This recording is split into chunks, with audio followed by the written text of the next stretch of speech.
Hello guys, how's it going? My name is Dalaran, and it looks like Blizzard decided to do even more customization updates for the patch 8.3. It's a very small update when it comes to the customization, and it really flew under the radar if it wasn't for the people who look at every single detail between live and PTR. Some beautiful butterfly found a smallest update that a lot of us might have missed, pertaining Worgen and their eyes. Blizzard has done a lot of work on eyes for this patch 8.3, as some of the different things that they want to do more with eyes and eye customization, as well as other smaller detail customizations for Shadowlands with characters. So in today's video, I want to show you guys that small update, but also talk a bit about Shadowlands, their customization, and the potential for allied races in Shadowlands.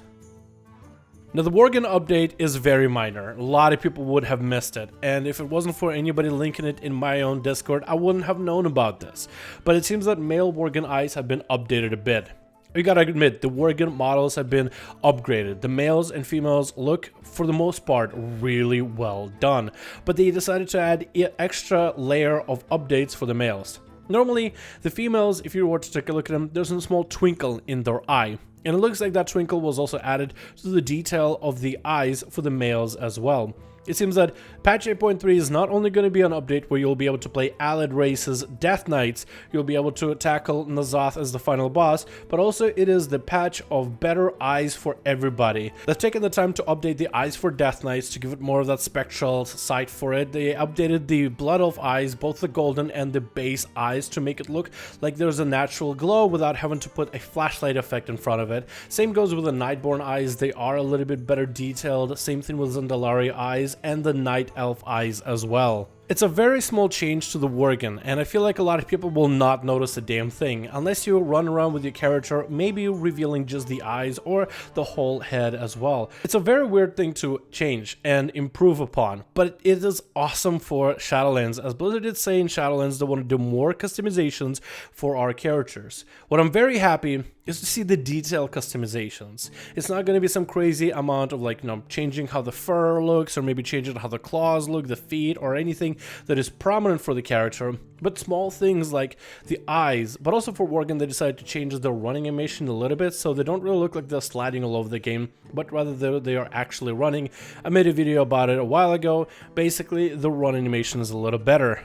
But I can definitely appreciate them going around and changing the unnoticeable things that most people wouldn't pay attention to, and trying to improve on those things as best as possible. It gets me very excited and jazzed up for Shadowlands, as they want to do even more customizations following. Some of the biggest flagship changes that they want to do for Shadowlands are going to be, first of all, different skin tones for characters. Taking a look at trolls, you have your sand troll skin tone, as well as body paint to make you seem more jungle, maybe give you more edge-like, bone-like tattoos if you wanted. Then, of course, there's even more details to the face, like what I didn't notice at first, but I'm looking at now, is a broken off tusk in this troll face. I don't think that's actually an option in the game right now, but to have one of the tusks kind of broken off, maybe through battle or through combat, to give the character a little more, character to them, I think that's so cool. And there's so many more details that can be looked at if you were to examine the characters very, very slowly. Same thing goes for the dwarves too. I am a huge fan of this dwarf right here. The haircut choice, which is like the Maghar mohawk with a ponytail in the back, plus the tattoos combo, it looks so insanely good. Wildhammer dwarves, we thought were going to be an allied race, but instead it's actually going to be added as a customization options for base dwarves. And we'll come back to the Wildhammer dwarf look for later when we talk about possibility of allied races in Shadowlands, but they still look really good. I love this whole kind of Wildhammer, this really wild style, maybe even a Braveheart looking like dwarves.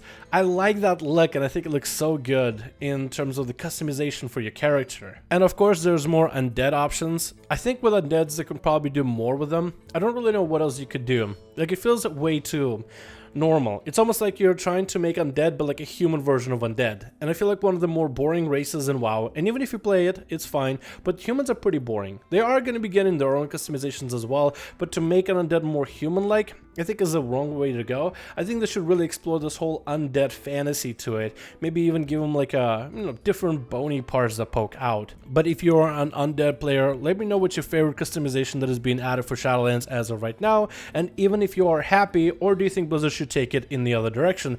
As I myself am not really an undead player, although they probably still look the best in rogue transmogs. But now we come to a question of allied races in Shadowlands, and a lot of you guys have asked me this question throughout live streams. Just about every single stream of mine talks about Shadowlands or patch 8.3, as all of us cannot wait for new stuff for World of Warcraft to arrive. And all these new and exciting things, but also things that are returning like class abilities. And there's so many things to look forward to when it comes to the brand new expansion, but also this patch 8.3.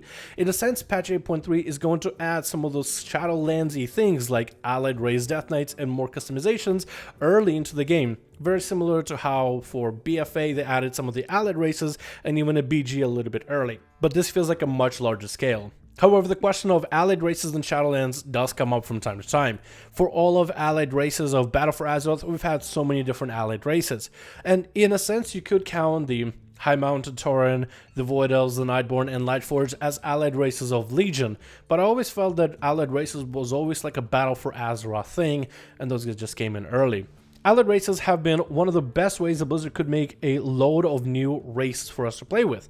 Sometimes they don't really look all that different from the current races, like Maga Orcs, resembling basically the same as Orcs with a couple different tweaks, Dark Iron Dwarves and Normal Dwarfs. The difference between High Mountain and Tauren are very small, and the Void Elves and Blood Elves is simply just a different paint job of the same elf. But they do offer more to the gameplay. They offer different racials, which allows same class to feel different depending on this new allied races. They do have certain key customizations to them, like how Void Elves get their skin will, lit up and void every time one of the procs for abilities procs, and then the technically parts in their hair, or the High Mountain and the tattoos that they get going on, the body paint with different colors and the massive antlers. Same thing can be said for Dark Iron with the massive red eyes and a flaming beard, and more options that are being added, all the way adding Culturans, which actually have their own skeleton, their own animations, and it's actually completely everything new as far as you can tell, and nothing that was derived from other races. But going into Shadowlands, what is the possibility of them continuing the idea of allied races? Well, Shadowlands is going to have a lot more customization for our characters, which, if anybody played Warlords of Draenor, does make people think that maybe this is a Warlords of Draenor 2.0 in terms of how they just simply want to improve the current races we have right now, some of the vanilla races before they add anything extra. Very similar to how Warlords took all the vanilla races plus the Blood Elves plus the Draenei and did update them, and then Blizzard went on and updated some of the other races like the Goblin and the Worgen in the recent update for BFA. So it does seem like they might have their hands full with all the customizations that we'll have for characters, and they might even add more to some of the other allied races or other races at a later time. But also with the fact that we are going into Shadowlands, which is like the world of Afterlife. And I don't really know how many allied races you could recruit from the Afterlife unless you're like a Necromancer. I mean, we have the Maldraxxus Necrolords, which are basically big bony boys. We have what looks like vampires from the Revendeth. We have Kyrian, which I think would make an awesome allied race, as there are basically the Virkul, just minus the beards and minus all the cool parts that make them Virkul. And then you have the Fae, which actually the males, Fae, the fauna, are female Draenei's skeleton. So technically there could be some repurposability there as well.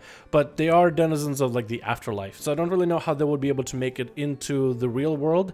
We don't really know if they're supposed to stay there, if they cannot survive outside of Shadowlands. But maybe with the storyline they could, of course, change it up.